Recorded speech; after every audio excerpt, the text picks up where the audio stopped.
Hi, how are you today? Well, today I'm going to read a little bit of a different book. I'm going to read a little golden book. Today is Saturday, and it is July 3rd, and in America we are celebrating the 4th of July, which is our Independence Day. There's a lot of history. It's when America became a country, and a lot of times people celebrate with fireworks. And so I am going to read a story to you about Independence Day Parade. And this is called Bialosky and the Big Parade Mystery. And again, we've read little golden books, so they have the golden thing on the side here. Okay. Bialosky is a famous bear. You can get teddy bears and stuff like them. This story is by Justine Corman, and it is illustrated by Tom Cook, and it is created by Peggy and Alan Bialosky. I hope I'm saying that correctly. Okay, Bialosky and the Big Parade Mystery. Okay. Bialosky loved the Independence Day Parade. Even if the fireworks fizzled, as they did last year, there were always plenty of Mrs. Elvira B. Buzz's honey nut muffins to eat.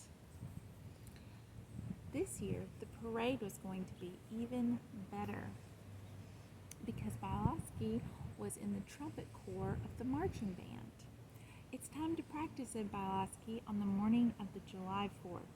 He searched around for his trumpet. Oh, bumblebees, I can't find it. Looking for his trumpet.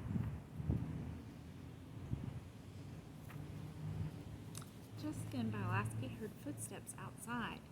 I hope it's Brownie, he thought. He'll help me find my trumpet. Bialosky opened the door and saw a tall, thin man.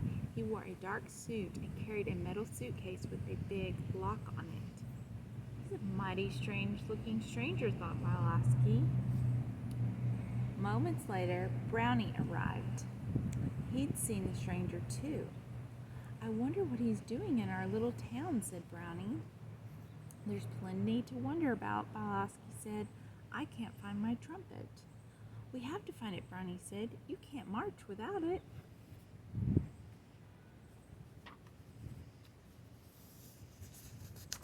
Bialosky had been looking forward to wearing his tall, fancy band hat. But he put on his detective hat instead. It was time to solve a mystery.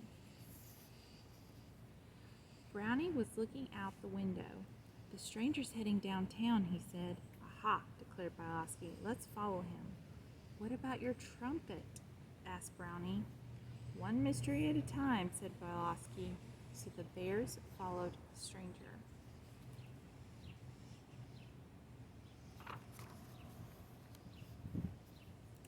I've never seen a suitcase like that before, Brownie remarked.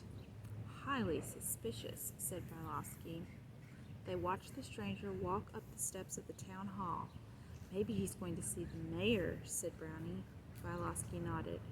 I'm sure we're on to something big.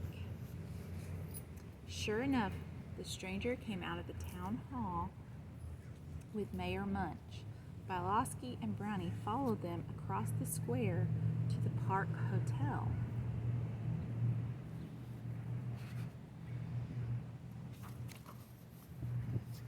On the way, the two bears met their friend, Susie. They told her about the stranger, and then they all went into the hotel. By now, Susie was suspicious too.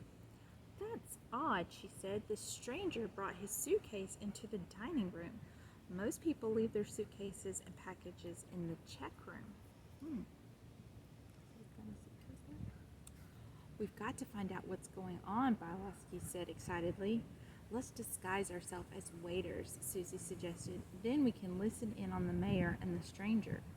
Bialosky wasted no time.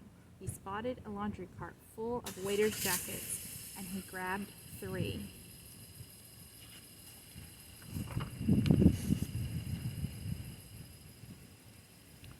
"What should we do now?" asked Brownie, rolling up the sleeves of his jacket. "Watch the other waiters," said Susie. "Act like them. And be on the lookout for clues," added Bialosky, reluctantly removing his detective hat. Susie slipped in front of the busy waiter who was serving the mayor's table. "I'll help you with that," she said, taking the water pitcher from him. She listened closely while she poured the water, but the mayor and the stranger were talking only about the menu. Whoops, she's not paying attention to what she's pouring.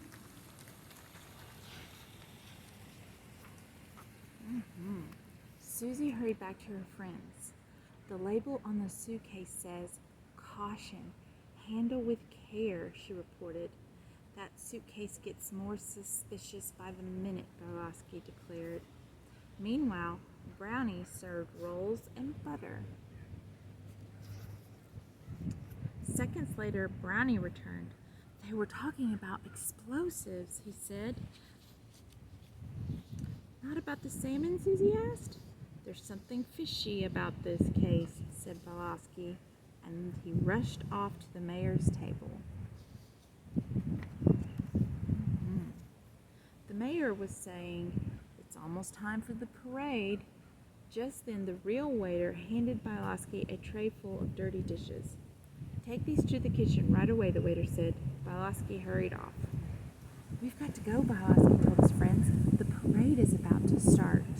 "But we still don't know where your trumpet is," Brownie said. "Your trumpet?" asked Susie. In all the excitement about the stranger, Bialosky had forgotten to tell Susie about the missing trumpet.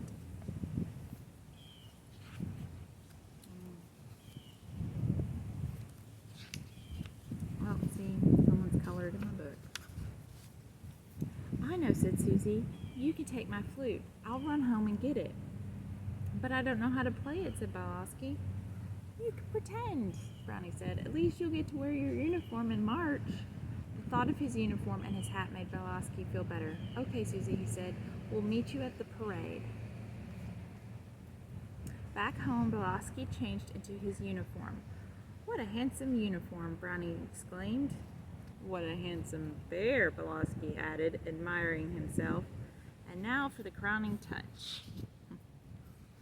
Bialosky thinks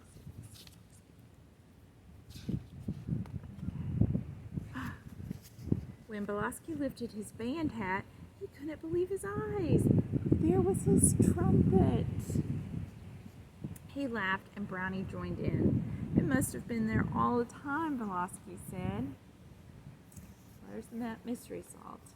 At the parade ground, Brownie told Susie the good news about Bialosky's trumpet. "Hooray!" Susie cheered. "Here, Brownie, take my flute so you can march too." "Thanks," Brownie said, and he rushed over to join Bialosky and the marching band.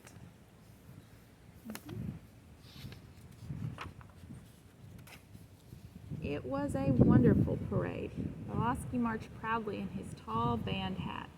Brownie followed happily behind him, and Susie dropped her baton only once. Later, Mayor Munch made an announcement. "Tonight's fireworks will be launched by a genuine expert from the big city," he said. "The stranger!" Bialosky exclaimed. He felt just as when he had lifted his band hat and found his trumpet. "The fireworks must have been in his suitcase," Susie concluded. "There's no mystery all along. It's just the man with his fireworks." "Maybe next time we'll solve the case before it solves itself," Brownie teased. Then, with a loud crack, the sky was filled with a colorful burst of fireworks. "Oh," said Susie. "Ah," said Brownie. "Aha," said Bialosky. There's the stranger with setting off all the fireworks, and they're there watching them. All right, the end. Hope you like that story. Hope that you have a good 4th of July and that you're able to watch some fireworks. Okay. Bye.